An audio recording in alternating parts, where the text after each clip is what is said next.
In chapter 3 of the Bhagavad Gita, Lord Krishna explains to Arjuna the difference between Sankhya Yoga and Karam Yoga. He is of the opinion that for a householder, Karam Yoga is better. He further says that Sankhya Yoga, that is the path of wisdom or the path of enlightenment, and the Karam Yoga, both take you to the same destination, that is salvation. Now, for a householder, it is much better to follow the path of Karam Yoga. By this, he is contributing to the society. He is performing his own duty without attachment. He is performing his duty as a dedication to Lord the Almighty. And in the process, he is also doing good to his fellow citizens, to his family, and the humanity at large. In fact, you are contributing to the development of the society. By performing your duty, you are also performing the task for which Almighty has sent you on this earth. Therefore, you have only to focus and carry out with your duty without attachment, without any selfish motive. In fact, when you perform your duty, it should be in the form of a yajna. What is a yajna? Yajna is your actions, your activities which you perform not for your own self, but for the self of humanity, but for the self of all other people. So you are contributing to something which the Almighty wants. Almighty is also interested in the development, in the welfare of everyone on this earth. So at the same time, elsewhere Lord Krishna has said that whenever adharam pervades the society, whenever injustice, whenever intolerance or such persecution goes on, then he takes birth as a human being. He takes birth as a human being and he does work for improvement of the society and for the humanity at large.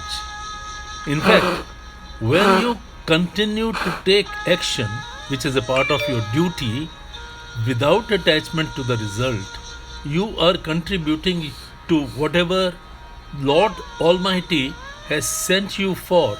Your significance of life is that you go and do good deeds so that the society prospers, so that everybody is happy.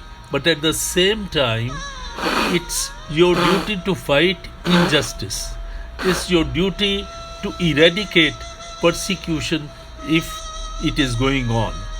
So when you see that some people are trying to hurt, harass and humiliate others, other fellow beings, making their lives miserable, it is your duty to serve a proper cause. You have to fight injustice so that everyone lives in peace. You do this not for profit, not for any benefit, but you do it as a dedication to Lord the Almighty. You are doing it totally with detachment with the result. In fact, the detachment with the result and performance of duty, these two have been repeated in this chapter and otherwise by Lord Krishna to Arjuna many a times. And the fact remains, when you are detached with results, when you are totally focused on what you are doing, the results will be far better because you are totally involved. You give your best to what you are doing. When you are attached to the results, because of the changing circumstances, you keep on trying to change your tactics. So you keep on thinking how I could do still better. But the person who has no attachment to the deeds and to the results thereof is free from any worldly matters, is fully satisfied with his involvement in God. He may get involved in any kind of action, but his actions remain free from all attachments. The person who has conquered his self, his senses, and his body, and who has given up all objects of worldly pleasures, such a person, without his dependence on hopes of any kind, can carry out his normal duties and perform his work with the help of his body, and yet he remains free from sins of any kind. He accepts whatever is received with satisfaction because he does not desire nor he goes after worldly pleasures. The person who has freed himself of envy and jealousy and who transcends the effects of pleasure and pain remains calm and composed in success or in failure, and such a person remains free from attachment even when involved in any kind of work. The person who has killed all kinds of attachment and is free from afflictions of affection, he who has conquered his personal ego, whose mind is always engaged in the wisdom of God, for such a person whose actions are directed towards betterment of humanity, all his actions get merged in his efforts for the general good. But a Sankhya yogi has to denounce all his worldly activities and follow the path of enlightenment. He cannot remain a householder and yet follow the path of enlightenment or wisdom. No doubt wisdom is good. No doubt the salvation is the ultimate result of your efforts in the Sankhya Yoga.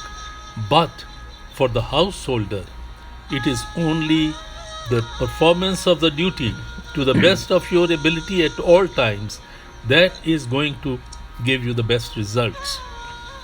It is for the householder to ensure that with the performance of duty, with the performance of work that he does as a dedication to the Almighty, he improves society. He contributes something. He is justifying the significance for which he has been sent to this earth. So therefore, Arjun, you should follow the path of Karam Yoga, since you know that if you do your duty to the best of your ability at all the time and contribute to society, you still receive salvation.